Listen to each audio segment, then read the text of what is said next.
margin of victory in tomorrow's battle could be exactly the distance between the jeeps and the helicopters. Copters don't have to follow road maps, don't need bridges to cross rivers.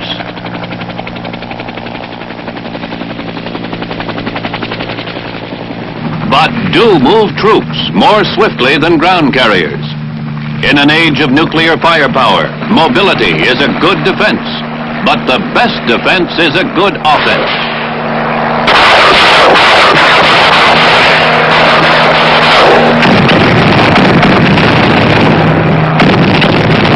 The fast-moving force is both hard to hit and hard-hitting. Tomorrow's battle lines will be fluid. Tomorrow's battlefield, a crazy quilt of friendly and enemy forces.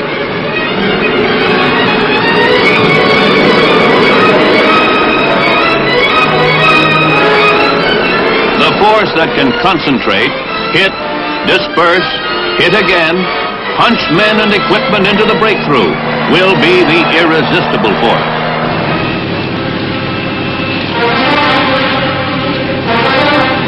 To provide the means for such a force is the goal of Army aviation.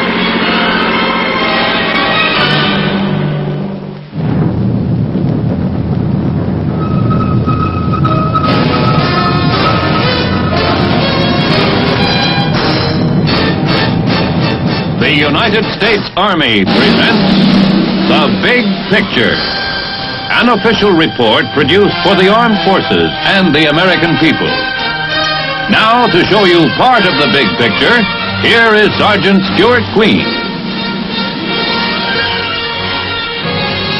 Army aviation is not a branch, not as it once was a corps, not a specialized unit, nor is it simply an adjunct to the artilleryman.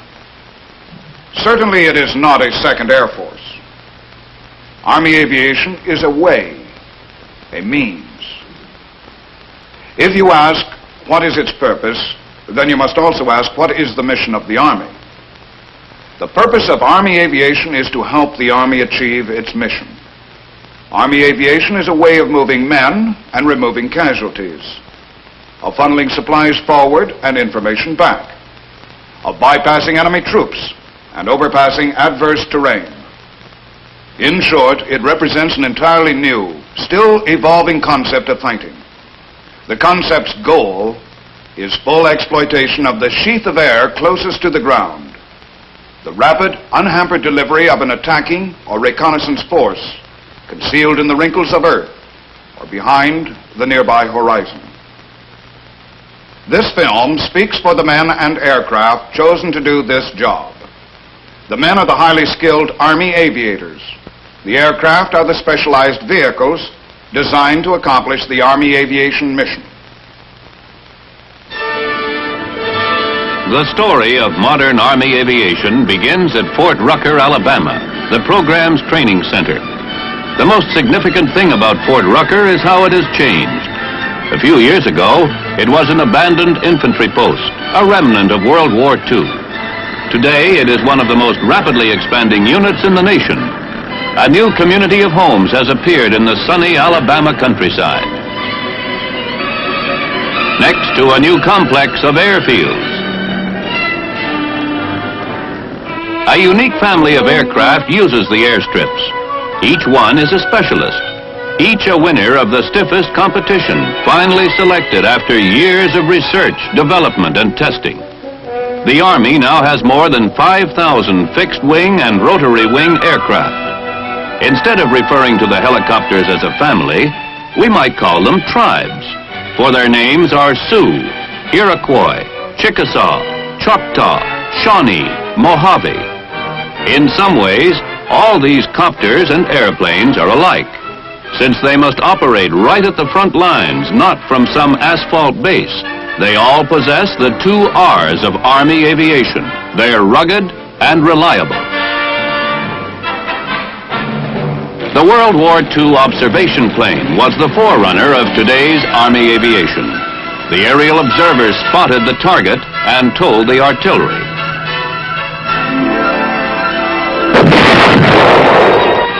The Bird Dog is a direct descendant of that World War II plane with the same mission, fire control. But the L-19, L for liaison, can do other jobs, such as dropping supplies. The Bird Dog will settle for and on the minimum landing patch. This road might give your teeth a jarring if you went over it on a bicycle or Jeep.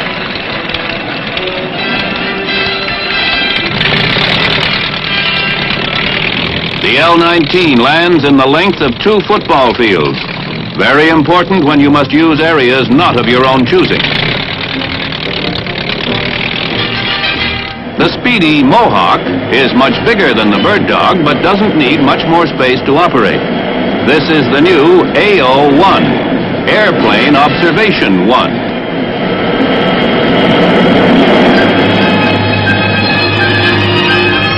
The bug-eye canopy permits a good look all around.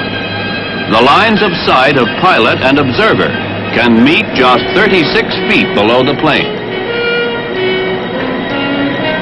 The wide-ranging Mohawk can see with all-weather radar and bring back film from cameras in the fuselage. If the Army has to move small teams a great distance within the battle area, it turns to the L-20 Beaver. An hour from now, this unit can be on a job 100 miles away. The ruggedness of the versatile craft can be testified to by bush pilots who fly it the year round in Alaska and northern Canada.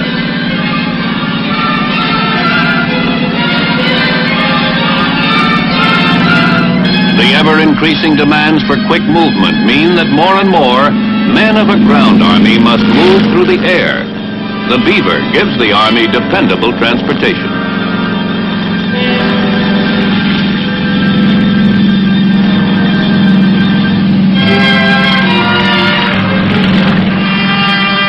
The Otter is the Beaver's big brother. It may not look like a big plane, but 8 troops with all their combat gear can fit into the Otter's belly.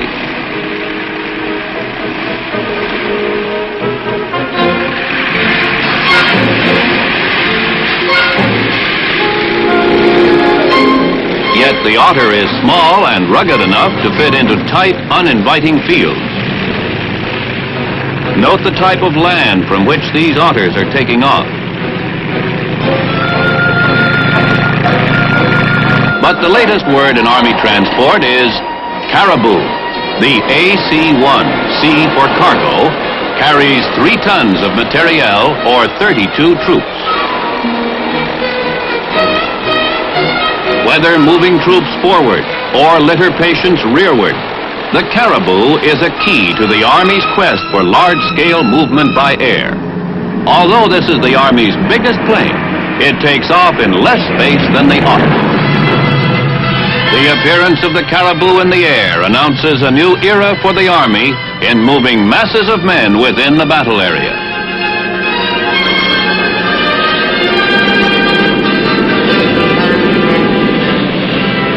When a commander and his staff must get places in a hurry, they use the Seminole. In addition to fast transport service, the L-23 is excellent for inspecting combat areas and installations or observing troop columns.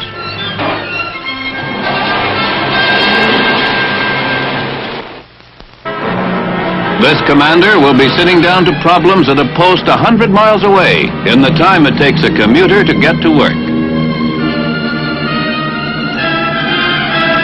But it's the helicopter that gives Army aviation its distinctive character.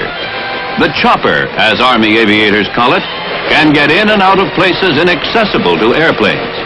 Invaluable for reconnaissance and a host of other duties, as military men began to realize during the Korean War.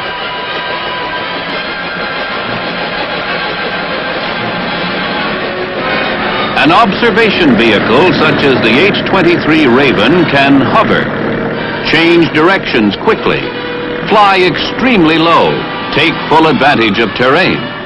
To see and not be seen is an ever more difficult military mission, but with the low-flying copter, it can be accomplished.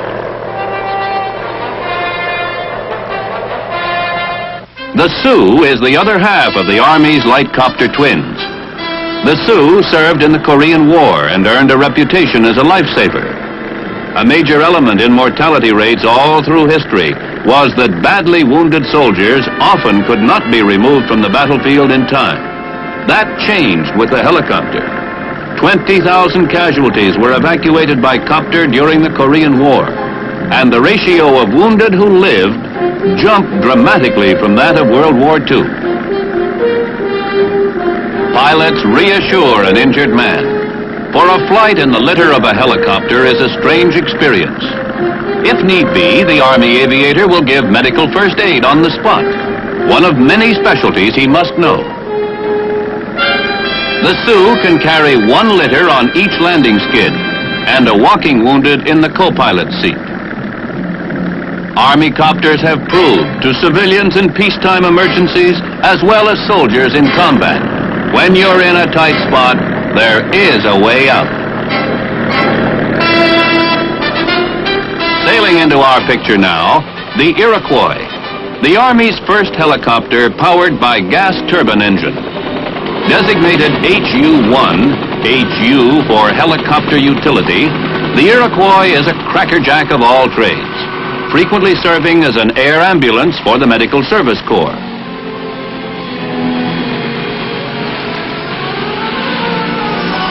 For the casualties, the ride back is the shortest possible. The Iroquois, sometimes called an aerial hot rod, has just set 7 international speed and climb records. This modern helicopter actually climbs faster than some World War II fighter planes.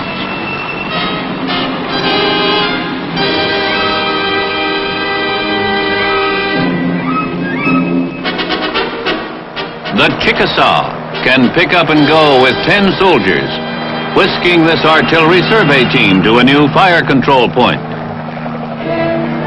As copters get bigger, they need longer rotor blades to bite the air. The Chickasaws measure 53 feet. All Army copters have a vertical tail rotor for stability and for turning. All that is except the Shawnee, the only one with 2 rotors. Those who go by appearances call it the flying banana. Those who know what it does call it the workhorse.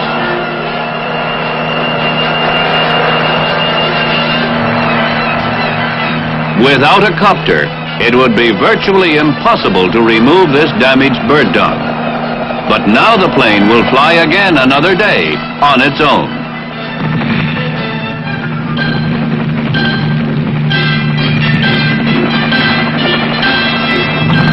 When large numbers of troops are involved, the Army relies on the veteran Choctaw. Each Choctaw carries 18 combat-equipped soldiers.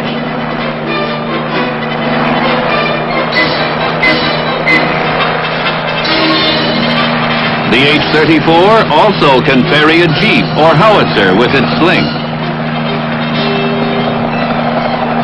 Here are combat scenes never acted in any war that has been fought. Here is a new capability to thrust battle units into action. The possibilities are limitless. Troops vaulting ahead to exploit the effects of nuclear weapons. Reinforcements leapfrogging in to bolster a surrounded unit. Attackers materializing where the enemy least expects. The giant Mojave acts in concert. This Goliath can disgorge 3 jeeps or 23 combat troops. The Mojave can move with the fastest helicopters, driven by 2 engines outside the fuselage. This, then, is our cast of vehicles to give the Army unprecedented mobility through the air. For a different look at aerial mobility and maneuverability, let's tune up the fiddles and gather round these Sioux at a square dance. Swing your partners.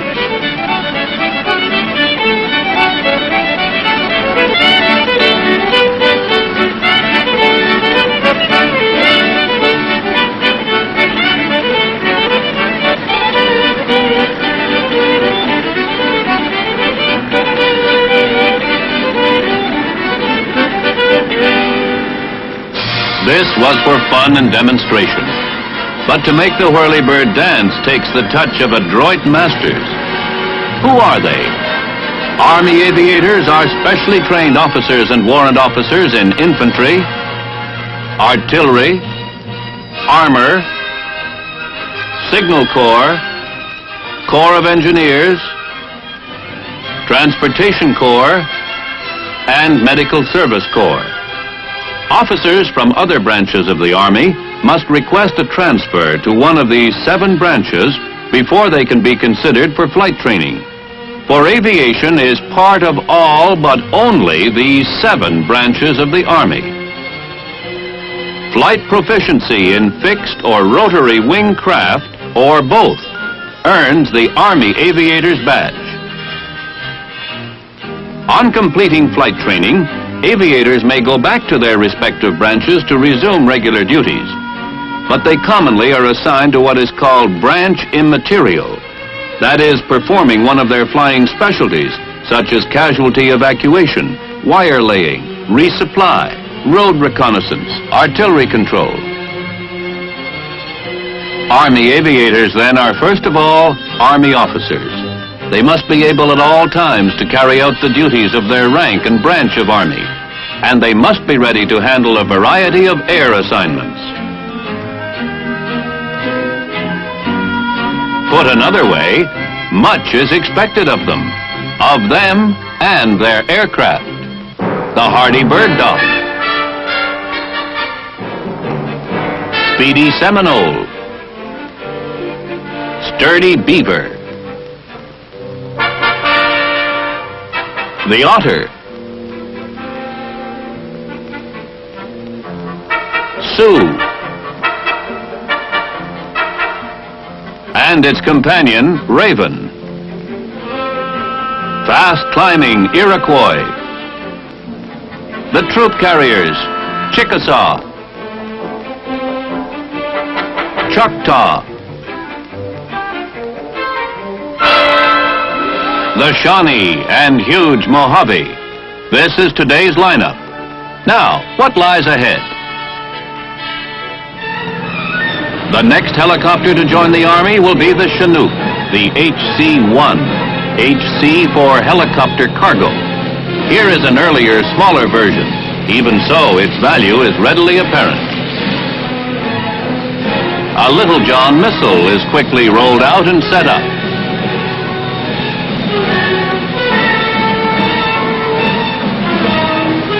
All it takes is 12 minutes from touchdown to deliver from close range a devastating Sunday punch. This is the later model Chinook, designed to carry up to 33 troops.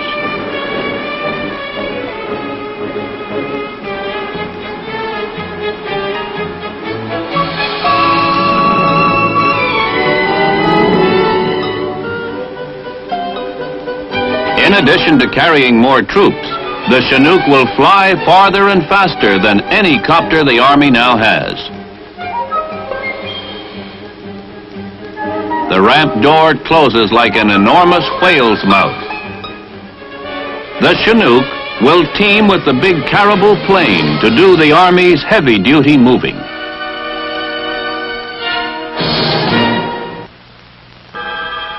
In the field of surveillance, the Army is aiming for a craft that can pick up and relay information in one operation. The plane's probing radar finds the enemy target.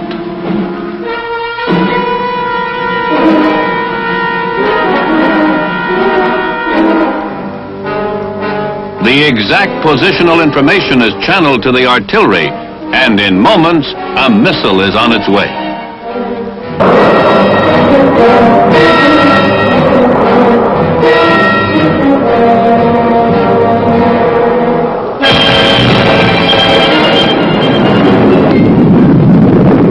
The Army now is working on unmanned surveillance systems. More sophisticated models than this Firebee target drone will penetrate enemy territory, take pictures by electronic command, then return the film report by parachute. An ideal vehicle from the Army's point of view is one that performs like a helicopter yet flies like a high-speed airplane. In order to find this hybrid creature, the Army experiments and keeps an open mind.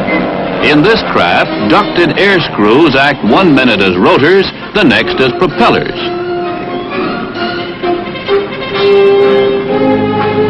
If you're undecided just where to set down, why, there's no rush.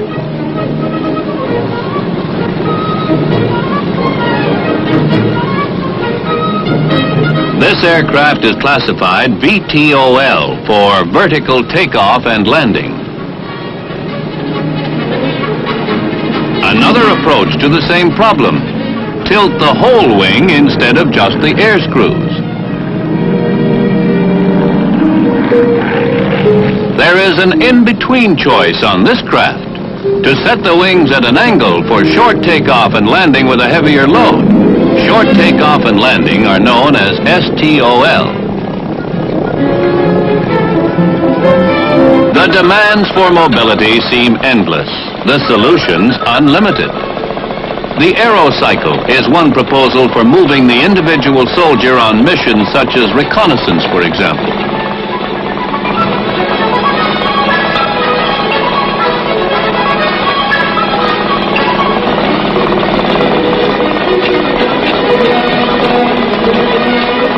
A courier needs something light, maneuverable, uncumbersome.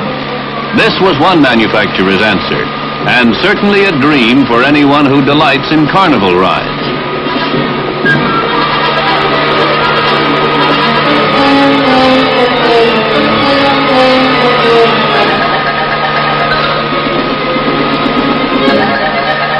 On the other hand, the Army has explored the feasibility of using the helicopter as a flying crane. A cardinal principle in the quest for mobility is that anything goes until proven otherwise. Take this convertible. Not exactly light as a feather, but it travels on air.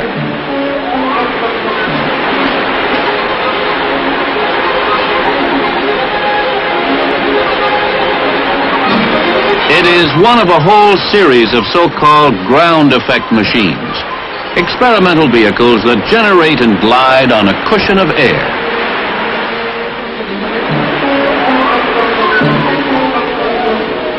Air cushion vehicles come in all sizes and shapes, but in principle, they all operate like a vacuum cleaner in reverse.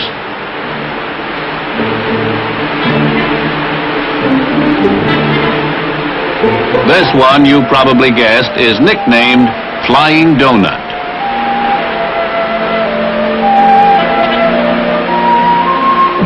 A more compact model, tested at Princeton's Forrestal Research Center. Like the others, it is limited to the layer of air a few inches above the surface. This one is called the Flying Scooter. And what boy wouldn't like to have this magic scooter parked beside his house?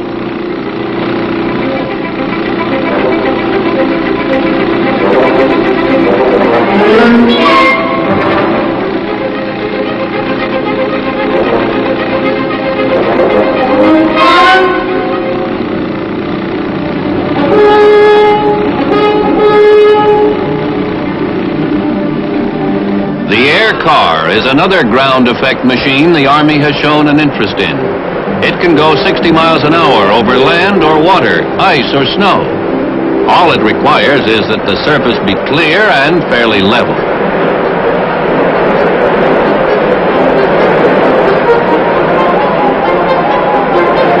The air car is held up by 1/10 of a pound of air pressure per square inch.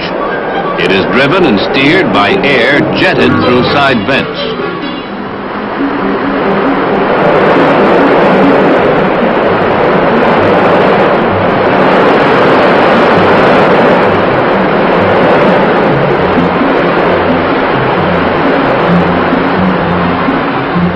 If this avenue of research proves fruitful, we may someday have a tank that doesn't rumble.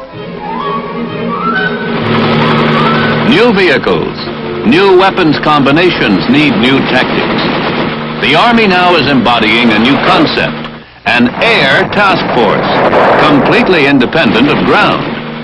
An entire unit of air-mounted vehicles firing everything from machine guns to missiles. Much remains to perfect this newest method of getting there firstest with the mostest. But it is exactly here that we see the page turning from yesterday to tomorrow.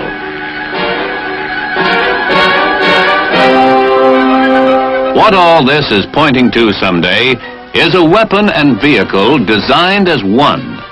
A device that will fly extremely fast, low, quietly, be highly maneuverable, and fire the ultimate weapon.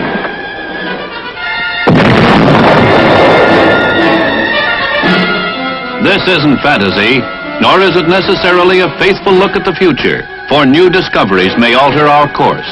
But it is the province of the Army, for the Army must think on 3 time levels: now, the immediate future, and the distant future, in order to fulfill its task of protecting us. To put these things in greater perspective is Brigadier General Clifton von Kahn, Director of Army Aviation. At the beginning of this century, combat soldiers had machine guns and fast-firing artillery. Yet they walked into battle just as the Roman legions had done. And there was one defense against the predominance of firepower: to dig in. And World War I was 4 years of trench warfare.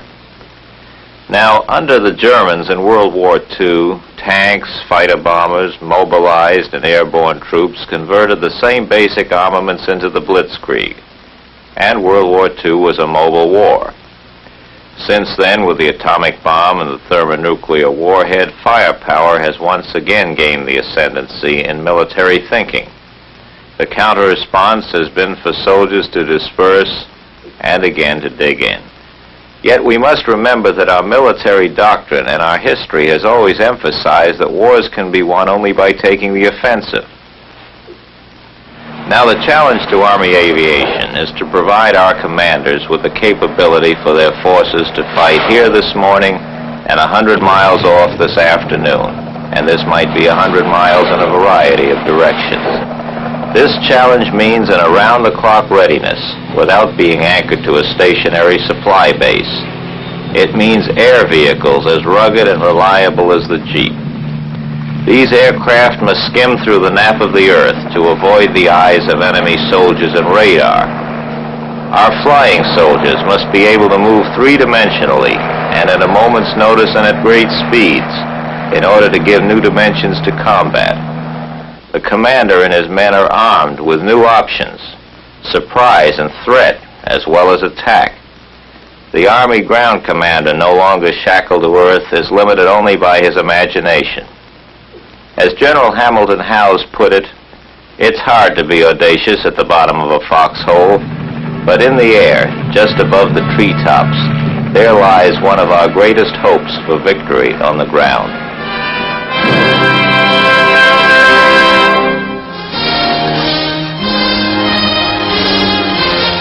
The big picture is an official report for the armed forces and the American people. Produced by the Army Pictorial Center. Presented by the Department of the Army in cooperation with this station.